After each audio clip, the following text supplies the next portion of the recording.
সকাল থেকেই মনটা খুবই খারাপ। দেখতে দেখতে 5টা দিন কিভাবে যে কেটে গেল নিজেও বুঝতে পারলাম না।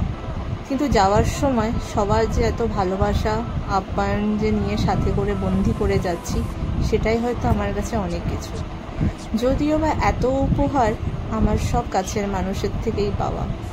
তারা এত ভালোবেসে আমাকে এত সুন্দর সুন্দর উপহার, শুধু আমাকে নয়, সাথে আমার ছেলে কাজুকেও দিয়েছে। এইটা খুব কিউট। এটা আমার একটা বন্ধু দিয়েছে। এটা ওর একটা ছোট্ট গাড়ি। সব কিছুই মিলিয়ে মিশিয়ে রয়েছে এখানে। অনেক কিছু মেকআপে, যেহেতু আমি লিপস্টিক পরতে ভালোবাসি, এটা আমার ননদ দিয়েছে। সব কিছু, nail polish, eye shadow palette, এই কানেরটাও আমার একটা বান্ধবী দিয়েছে। আর এই চুড়ি বলুন, কি সুন্দর না? ওরা জানে যে আমি খুব সাজতে বুঝতে ভালোবাসি। আর এটা দিয়েছে আমার বড় মামা। এটা অ্যাকচুয়ালি আমার মায়ের জন্য। আর তার সাথে সাথে খাবার দাবারও রয়েছে, তালের বড়া, চাউমিন, মিষ্টি, অনেক কিছুই সতর্ক যাচ্ছি। শুধু আমার জন্য না, আমার বাড়ির লোকদের জন্য।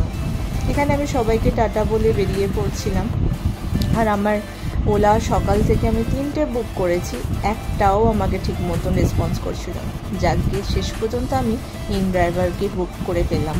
আর এখানে সবাইকে টাটা করছিলাম, তাদেরও খুব মন খারাপ। আর আমার তো মন স্বাভাবিক হওয়াটাই, কেন কি দেখতে দেখতেই 5টা দিন কলকাতায় কীভাবে যে কেটে গেল নিজেও বুঝে উঠতে পারলাম না। আমি ওলাতে উঠে পড়েছিলাম আর নিজেই যেহেতু যাচ্ছি হাওড়া স্টেশনের দিকে। অনেক দিন বাদে আবার এই হাওড়া ব্রিজের নিচ থেকে যাওয়া। প্রায় অনেক দিন যাই না। একটা সময় এই হাওড়া ব্রিজের নিচ থেকে যে কতবার যে মামার বাড়ি যেতাম, সে অগন্তি। চলুন, পৌঁছে গেলাম আমি হাওড়া স্টেশনে। অনেক রকমভাবে চেঞ্জ হয়েছে এই সব জায়গায়। হাওড়া স্টেশনে একটা সময় আমি কাজের জন্য আসতাম, মানে আমার মামার বাড়ি থেকে আমি এখানে আসতাম আমার অফিসে। তো এইটা আমার জন্য ভীষণ ইমোশনাল, কেন কি লোকাল ট্রেনে আমার সব সময় বরাবরই আমার জার্নি করতে খুব ভালো লাগে। আর আজ হচ্ছে আমার শতাব্দী, যেটা আমার 2:25-এ ছাড়বে হাওড়া থেকে। আমার ট্রেনও আজকে টাইমের মতন ঢুকে গেছে, কিন্তু এটা এনজিপিতে গিয়ে টাইমিং রয়েছে 10:56। কিছু ক্ষেত্রে লেট হলে সেটা হয়তো 11টা হয়ে যায়। প্রথম হয়তো প্যাসেঞ্জারের দিক দিয়ে দেখতে গেলে আমি আর ওই সামনে যারা আসছে তারাই। ট্রেনটা দেখুন। আস্তে আস্তে এবার আমার হাওড়া থেকে রওনা দিলাম, বেরিয়ে পড়লাম আবার এনজিপির উদ্দেশ্যে। মনটা খারাপ হলেও যেতে তো হবেই ফিরে, কেন কি বাড়িতে 2টো ছানা রয়েছে, সাথে আরও 2টো বয়স্ক মানুষ। খাবারও দেওয়া হয়েছিল দুপুরবেলায়। আমি তো বাড়ি থেকে খেয়ে এসেছিলাম, কিন্তু যেহেতু টিকিটের মধ্যে এটা কম্পালসারি ছিল, তাই আর কি খাবারের মধ্যে সত্যি কথা বাজে ছিল।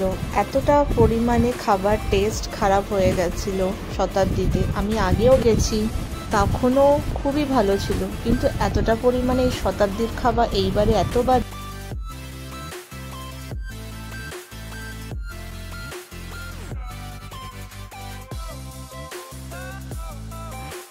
দেখতে দেখতে এখন 5টা, আবার সাথে স্ন্যাক্সও চলে এসছে।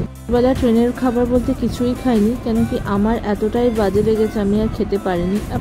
সত্যি কথা বলতে আমার একটু পেটটা ভরাও ছিল। তাই এখন এই রাত্রির বাজে 9:30। তো এখন আমি একটা কফি নিলাম সারা দিনের পর, কেন কি এইটাই একমাত্র ভালো ছিল, সেটাও আমাদের কিনে খেতে হয়েছে। তারপর চলে এসেছিলো ডিনারে তো বলতে গেলে আমি কিছু হাতই লাগাইনি। তো কি ভাবলাম যে প্যাকিং করে বাচ্চাদের, গরিবরা যারা থাকবে তাদের বাইরে দিয়ে দেবো, অ্যাটলিস্ট তারা তো খেতে পারবে। আর তার সাথেই আইসক্রিমটা দিয়েছিল, এটা তো পুরো গলেই গেছিলো। আর দেখতে দেখতে সময় হয়ে এসেছিল আমি এনজিপি এবার নামবো। পুরো শুয়ে বসে কাটিয়েছি। চলুন, এই ছিল আমার আজকের ভিডিও। এবার কিছুক্ষণ বাদে নেমে পড়বো এনজিপি স্টেশনে, আমার গন্তব্যস্থলে। দেখা হচ্ছে আবার নেক্সট ভিডিওতে। সবাই ভালো থাকবেন, সুস্থ থাকবেন, স্বাভাবিক থাকবেন। দেখা হচ্ছে আবার পরে।